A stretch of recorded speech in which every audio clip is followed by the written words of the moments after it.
Great. Thank you very much. Nice to be here. A big thanks to Dr. Malta and to Canny K as well, just including me in all these things. See, I'm a subculture of cat owners as he jumps away. Um, so Dr. Lawrence's inverted tree, which I made one of my own. So I put together inverted tree with roots out the top of how our subculture of motorcycling began, and some of the reasons it began, and motorcycling as the trunk, and then the flowering leaves as the bottom part of it, and possibly the most important, as Elizabeth talked about. So the question for this part one is almost aimed at me and Simon, I think, also on this board. And the question is, can we consider subculture as a machine that shapes a personality? And it's a pretty hilarious question, because if you take it literally into my subculture of motorcycling, you have to say unequivocally, yes, it's a machine that shapes my subculture. And I will say that literally it shapes it, but more accurately, possibly, that motorcycling as a subculture draws a certain personality. So rather than it shaping a personality, it draws a personality. And that is, it's quite a fascinating personality. And I want to talk a little bit about that. My subculture, we dress for it. We wear racing leather, so if we're in competition. We'll wear a black leather vest and a bandana if we're in a motorcycle club. We save our money for it. We can blackmail our children to be better children for it. We practice for it. We stay fit for it if you're into competition. We are drawn into a social circle because of it. And I think that's a huge part of motorcycling as a subculture. It draws us into a social circle that is very, and I'm generalizing here, but it's a very straightforward group of people, because we can hurt ourselves so badly when we make mistakes. And I think most of the motorcycle accidents can be, parts of it at least, significant parts of it can be put on the rider. So it keeps the social circle fairly real in the grand scheme of honesty and humility, even perhaps it would do that. In fact, the social circle, the social aspect of it, when veterans returned from World War I, and of course World War II, but World War I especially, they found that motorcycling and motorcycling clubs and motorcycling groups were one of the only replacements they could find for the camaraderie, the risk, the challenge of war. And so the social circle perhaps began to be stronger after World War I, certainly World War II.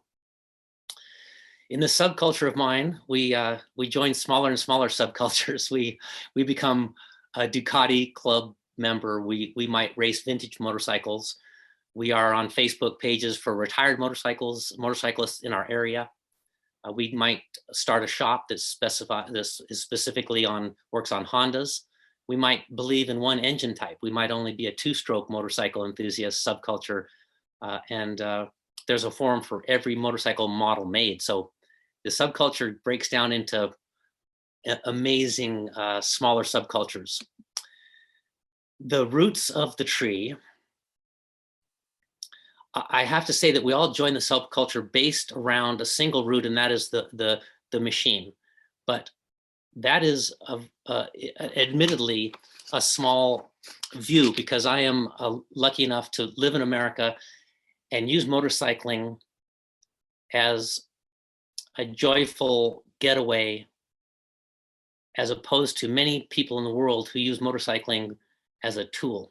So we have to separate motorcycling subculture as a tool. Literally, how can I get my family, my groceries? How can I transport my way across the city to my job inexpensively in a country that has very high fuel costs?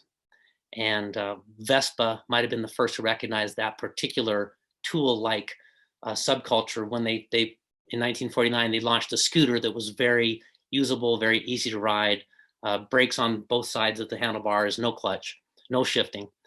So the tool side of things, that subculture, is something I can't speak to very well. And I believe, though, in some of the people who ride motorcycles as a tool, as transportation, there's a joy there as well. I think there's a joy there as well. I think there's a joy in some of the mothers driving their kids to school from accelerating from a stop sign, the same joy that we feel on the other side of the subculture, which is what I'm fortunate enough to be in, what Simon wrote about and covers so well. So this idea of transportation as a motorcycle, this came into play in World War I when horses were used for communication and the motorcycle began to replace the horse.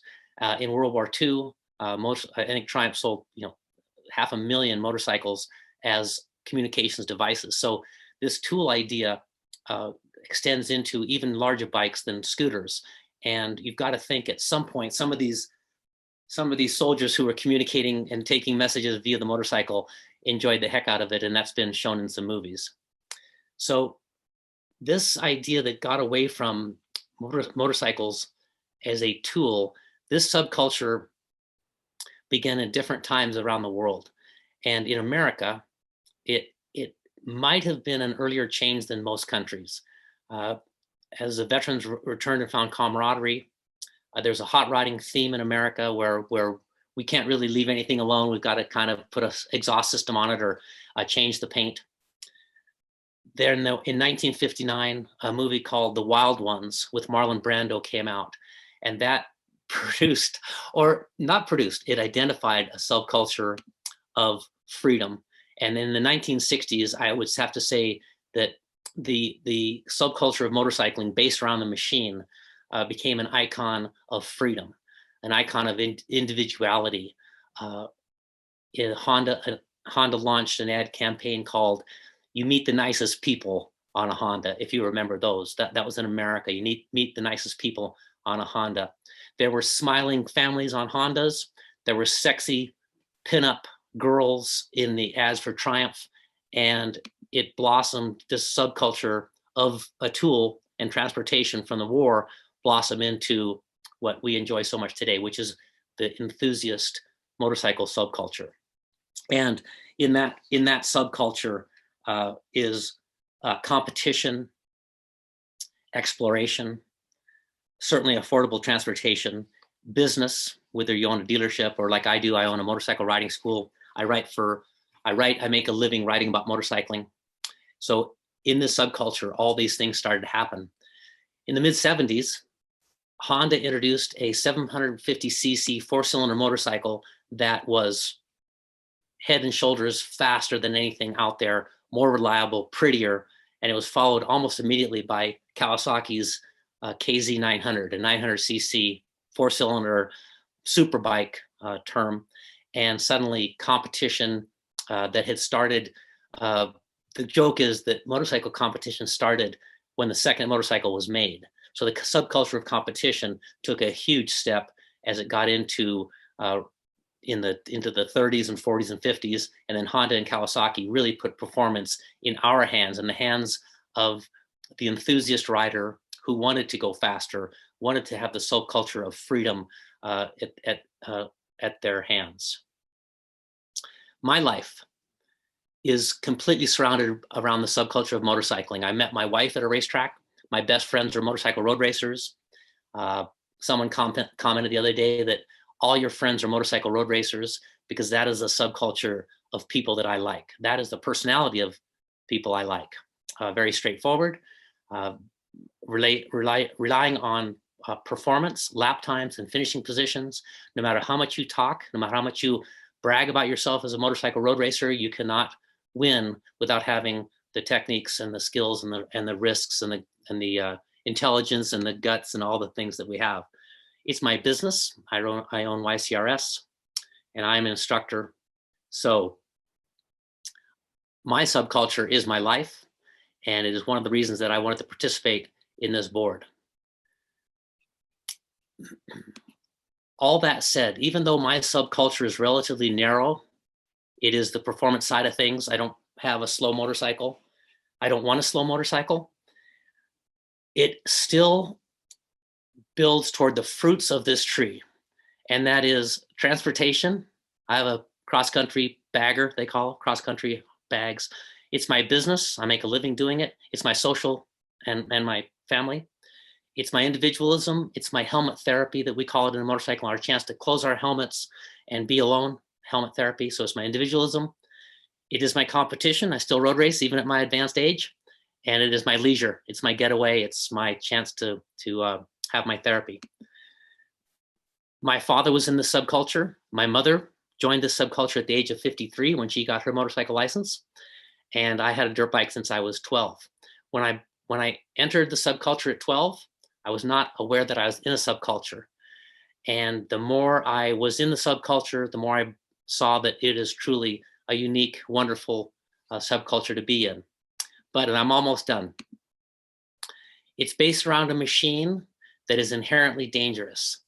Even a 49cc scooter that is being used as a tool in Malaysia to get to work will kill you. So the helmet therapy that our subculture, and I'm talking about my enthusiast subculture, not just the subculture of riding, but the helmet therapy that we all get in the subculture of motorcycling, the enjoyment, the joy, the freedom, the incredible highs that we get after a ride has to be survived. We can't have the therapy we can't have the therapy for the student to kill the student. And so that sums up my story, and this is what I believe. For my subculture to survive and thrive, because it is not in America, it is relatively stagnant in America, I believe we, the human side, must increase our abilities to match the machines. The machines are unbelievable. Everything you're seeing in a modern car is available on a modern motorcycle. 8 anti-lock brakes, traction control, wheelie control, power modes, all sizes, all shapes, they're all available, but we are still dying on them. 4,900 riders have died as an average over the last 5 years. Well, so 4,900 riders per year over the last 4 years have died on motorcycles. And it's not because the machines aren't fantastic. It's because the riders have not increased their knowledge. The subculture of motorcycle riding has to get better. Our training has to get better. And I'll end it there. Thank you very much.